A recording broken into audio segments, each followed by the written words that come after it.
Assalomu alaykum hammaga. Bugun sizlar bilan Spark Ravonni, aglitsovka reshetka va bamferni almashtirishni ko'rib o'tamiz.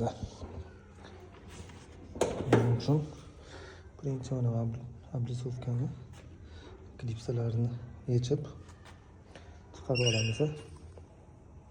Klipsalarni chiqarib oldik.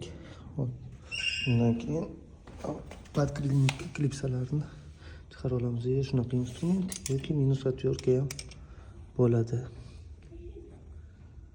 Podklinik klipsalarni chiqarib oldik. Endi mana tagida 3 tani 4 ta 7 samarezda qotirilgani bo'ladi. O'shalarni yechib olamiz. Klinikning orqasida bamfer mana bunaqa bitta zvezdochka kulishda qotirilgan, ikkita tarafida ham joyi bo'lar ekan. Shuni yechib olamiz. Ana quloqlarini chiqarib olib, sekin tortsak chiqib keladi. Endi galogenni stikerini chiqarib olib, yo'lga olamiz. Mana yechib oldik. Endi tugasi ham qiyshaygan ekan. Tugasini ham olib keldim. Almashtirib yuboramiz.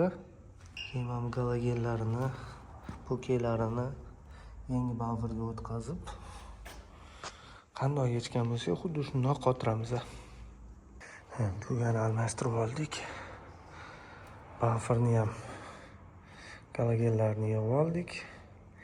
Endi joylashtiramiz, xudo xolisa. Hammasini joy-joyiga qotirib bo'lgandan keyin, xudo xolisa tayyor. Galogenlar lampochkalari kuygan edi, birato'la ham almashtirib oldim.